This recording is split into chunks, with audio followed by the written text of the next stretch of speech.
The prison in Philippi was cold, dark, and heavy with chains. Deep within its walls, two men sat bruised and bleeding, Paul and Silas. Their backs ached from the lashes they had received earlier that day. Their feet were locked in stocks, their freedom stolen.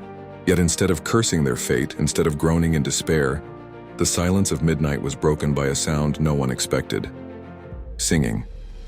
Paul and Silas lifted their voices in prayer, hymns of praise echoing against the stone walls.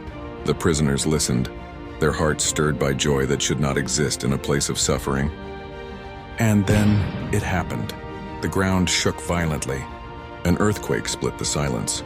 Walls trembled, doors flew open, and every chain fell loose. Freedom in a single moment. The jailer awoke in terror. Seeing the prison doors wide open, he assumed the worst, that the prisoners had fled. Roman law demanded his life for their escape. With trembling hands, he drew his sword, ready to end his own life before the shame could crush him. But out of the darkness came a voice, strong, urgent, filled with grace. "Do not harm yourself.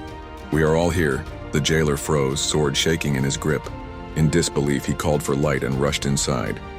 There he saw Paul and Silas still in their places, though free to go. Something inside him broke. He fell at their feet, trembling, overwhelmed by the mercy that had spared his life. The question tumbled from his lips, desperate and raw. "Sirs, what must I do to be saved?" Paul's reply was simple yet eternal. "Believe in the Lord Jesus and you will be saved, you and your household." That very night, in the dead of darkness, the jailer washed their wounds with his own hands. And in turn, Paul and Silas spoke to him of Christ. Joy filled his home as he and his entire family believed. And they were baptized together. The jailer who once held chains now found freedom greater than any prison door could give.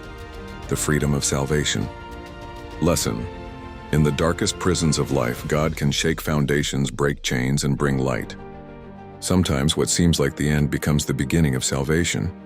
Not just for one soul, but for an entire household. Please share and subscribe after the lesson.